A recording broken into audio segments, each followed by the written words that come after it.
प्रेम लग्नानंतरचे भाग 2 अभय आणि वंशिका यांचे. मानसिकरित्या तो खूपच खचला होता, पण त्यातून वंशिका मात्र त्याला वर काढत होती. वंशिकाच त्याला प्रत्येक छोट्या छोट्या गोष्टीबाबत समजावत होती, समजून सांगत होती आणि समजून घेत होती. पण या काही काळांमध्ये मात्र तिच्या सासऱ्यांमध्ये जमीन आसमानाचा बदल झालेला होता. जसा वंशिकाबद्दल त्यांना कळलं तसं त्याने घरातलं वातावरण पूर्णपणे बदलून टाकलं होतं. शेवटच्या काही दिवसांमध्ये तरी तिला आनंदी वातावरण, हसत खेळत वातावरण भेटू दे म्हणून घरातले सगळे नियम, बाकीच्या सगळ्या गोष्टी पूर्णपणे बदलून टाकलेल्या होत्या. सगळ्यांसाठी हा धक्का होता. आतापर्यंतचे त्याचे बाबा हे आता तिचे बाबा झाले होते. ती त्यांची सून नव्हती तर मुलगी झाली होती. वंशिकाला कधी कधी वाटायचं की या घरासाठी आणि हे घर बदलायला म्हणून तिला आधीच काहीतरी झालं असतं तर बरं झालं असतं. पण आता कमीत कमी हे थोडे दिवस तरी हे सगळे क्षण तिला आनंदात घालवता येणार होते. आयुष्याच्या शेवटच्या श्वासाच्या क्षणी तिची आठवणींची ओंजळ पूर्णपणे भरून जाणार होती. ती तशीच रीती राहणार नव्हती, पण यासाठी तिचा जीव मात्र दावावर लागलेला होता.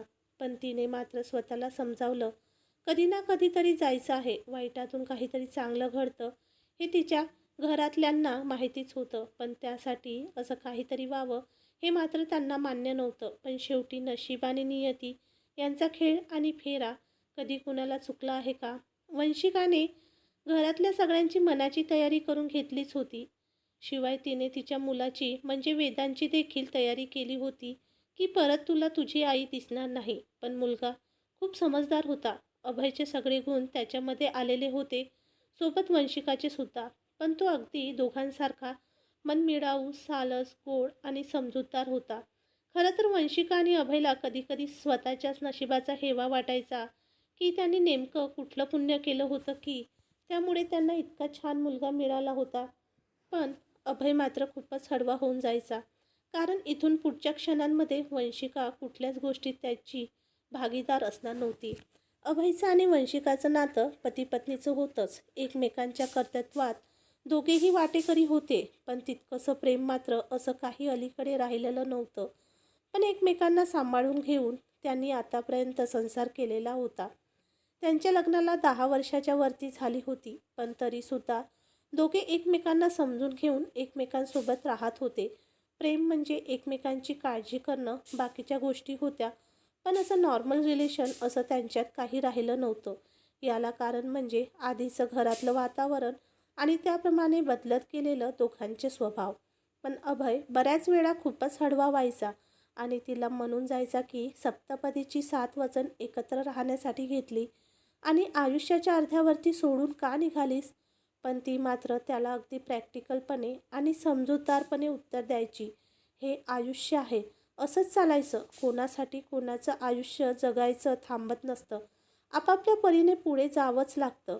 आयुष्यामध्ये प्रत्येकाची रिप्लेसमेंट असतेच ठराविक काळासाठी. म्हणून एखादी व्यक्ती आयुष्यात येते, ती आयुष्याचा अनुभव देऊन जाते आणि खऱ्या अर्थाने जगायला शिकवते.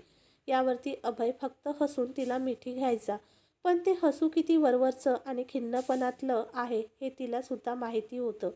बघता बघता दिवस सरले आणि वेदांत 8वीतच असताना वंशिका गेली. सगळ्यांनी मनाची तयारी करून घेतली असली तरीसुद्धा अर्थातच प्रत्येकाला हे स्वीकारायला जड जात होतं. थोडी थोडकी नाही, आयुष्यातली इतकी वर्ष सगळे एकत्र होते. तिची पोकळी भरून काढायला थोडासा वेळ तरी जाणारच ना.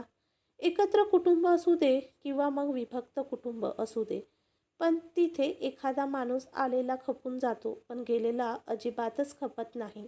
आलेल्या माणसाने वर्दळ होते, गर्दी होते, पण ते सगळं एकमेकांमध्ये मिक्स होऊन जातं. पण माणूस गेलेला कधीच खपत नाही, कारण तिथे पोकळी निर्माण होते आणि इथे तसंच काहीसं झालं होतं.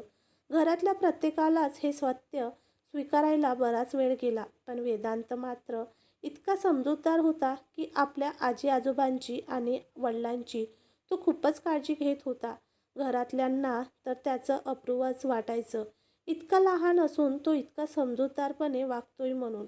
अभयच्या आई वडिलांनी त्याला खूपच साथ दिली. घरातल्या सगळ्यांनी सुद्धा त्याला समजून घेतलं, त्याला त्यातून बाहेर पडायला मदत केली. पण शेवटी रिकामी जागा ही रिकामीच असते ना. प्रत्येक छोटे छोटे घालवलेले क्षण, त्याच्या आयुष्यातली ती सुखदुःख, बाकीच्या गोष्टी या सगळ्या त्याला आठवत होत्या. पण वेदांकडे बघून तो हळूहळू हे सगळं विसरून जात होता. वंशिकाला जाऊन आता बरेच महिने झाले होते. तिचं भरणी श्राद्धसुद्धा घालण्यात आलं होतं, कारण भरणी श्राद्ध केल्याशिवाय वर्षश्राद्ध करता येत नाही. त्यामध्ये ती सवाष्णपणी गेली असल्यामुळे अर्थातच बाकीचे दानधर्मही तिच्या सासू सासऱ्यांनी आणि आईबाबांनी एकत्र मिळून केले होते. त्यावेळी त्यांच्या डोळ्यातून अश्रू हटायचं नाव घेत नव्हते, कारण इतकं सगळं असून, इतके शिकलेले असून, श्रीमंत घरची असून सुद्धा ती अगदी समजूतदारपणे वागत होती. थोडं थोडं इकडे तिकडे व्हायचं, ते काय प्रत्येक घरामध्ये होतच असतं, पण तिने कधीही वेगळं राहण्याचा विषय घेतला नव्हता. हे प्रत्येकाच्या मनाला स्पर्शून जायचं आणि ते पुन्हा पुन्हा स्वतःला भाग्यवान समजायचे की अशी मुलगी त्याच्या आयुष्यात होती. पण इतक्या लवकर गेली म्हणून त्याचं दुःखही व्हायचं. 6 महिने झाले होते आता वंशिकाला जाऊन, पण आता एकत्र कुटुंब जरी असलं तरी पण मुलासाठी आई आणि वंशिकाच्या नवऱ्यासाठी बायको शोधणे गरजेचे होते. वेदांतला आईची गरज आणि अभयला जीवनसाथीची गरज होती आणि हे प्रत्येकाला समजत होतं. जसं वंशिकाला जाऊन 6 महिने झाले, तसं अचानकच वंशिकाच्या माहेरच्यांनी अभयच्या दुसऱ्या लग्नासाठी स्वातीचा प्रस्ताव अभयच्या घरच्यांपुढे ठेवला. सुरुवातीला अभय नाहीच म्हणत होता, पण दोन्ही घरातल्यांनी मिळून त्याला समजावलं. वेदांची काही या गोष्टीसाठी ना नव्हती, कारण तो तितका समजूतदार होताच आणि शेवटी अभय आणि स्वातीचं लग्न करायचं ठरवलं. अभयसाठी स्वातीसारखी मुलगी उत्तम राहील असं वंशिकाच्या घरच्यांचं मत होतं. त्यामुळे लगेचच अभय आणि स्वातीचं लग्न लावून देण्यात आलं. तसे दोघेही अगदी एकमेकांना समजून घेणारे असे समजूतदार होते. अभय मुळातच शांत आणि सुस्वभावी मनमिळाऊ होता, त्यामुळे त्याला काही प्रश्न नव्हताच. प्रश्न होता तो फक्त स्वाती या घरात मिसळून जाण्याचा. पण तशी स्वाती ही खूप गोड आणि अतिशय शांत सालस होती आणि तिचं लग्न झालेलं होतं. एक मुलगी झाल्यानंतर 3च वर्षात स्वातीचा पती अपघातामध्ये गेला होता. तिच्या सासरची परिस्थिती थोडीशी वेगळीच होती. सगळ्यांचा दोष तिला आणि तिच्या मुलीला देण्यात आला. तसं तिने सासर सोडलं होतं, पण ती अधूनमधून त्याच्या कॉन्टॅक्टमध्ये असायची. त्यांना वाटेल ती आणि लागेल ती मदत कोणतीही तक्रार न करता करत होती. पण त्या लोकांना मात्र त्याची किंमत नव्हती आणि याच कारणामुळे ती तिच्या माहेरी राहत होती. स्वातीची मुलगी आता 5वीला होती. तिला देखील लहान वयामध्ये खूप समज होती. पण वंशिकाच्या माहेरच्या घरच्यांनी ठरवलं स्वातीच्या मुलीला स्वातीपासून वेगळं करायचं नाही. वंशिका गेल्यानंतर थोडेच दिवसात त्यांच्या डोक्यामध्ये हे सगळं आलं होतं. आई विना मुलगा वाया जाऊ शकतो आणि बाबा विना मुलगी.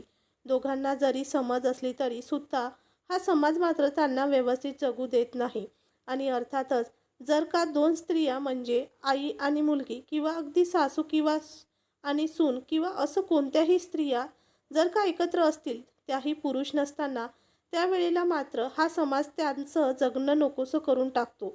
म्हणजे एखाद्या पुरुषाची बायको गेली तर त्याला सावरायला अख्खं जग उभं असतं, पण जर का एका स्त्रीचा नवरा गेला तर तिला उद्ध्वस्त करायला अख्खं जग उभं असतं. अशीच तर परिस्थिती आहे ही. आणि तसं काहीसं यातलं कोणाच्याही बाबतीत होऊ नये म्हणून घरातल्यांनी लगेचच हा निर्णय घेतला होता. तशी समीक्षाला अभयच्या घरामध्ये मिक्स व्हायला काही फार वेळ लागणार नव्हता, कारण मुळातच अभयला मुलीचीही नेहमी कमी भासायची. पण वंशिकाचं मत होतं की मी एका अपत्यावर थांबणार, त्यामुळे त्याने कधी हा विषय परत काढलाच नव्हता. त्यामध्ये वंशिकाचंही म्हणणं बरोबर होतं, कारण तिला अर्थातच वेदांच्या वेळेला खूपच त्रास झाला होता. त्यामुळे सगळ्यांनी तिला समजून घेतलं होतं. पण अभयच्या मनात नेहमी यायचं की दगडालाही पाझर फुटेल, पण त्याच्या बाबांना फुटणार नव्हता आणि तो वंशिकामुळे नक्कीच फुटला. यासाठी तो कायमचं तिचे आभार मानून ऋणी राहणार होता तिच्या उपकारांमध्ये. पण ती मात्र आता इथे नव्हती, पण तिला आपल्या आठवणींच्या कप्प्यामध्ये त्याने बंदिस्त करून ठेवलं होतं, कारण आता तो स्वातीसोबत नवीन संसार थाटणार होता. स्वातीबद्दल आणि तिच्या मुलीबद्दल अभयची काही हरकत नव्हती.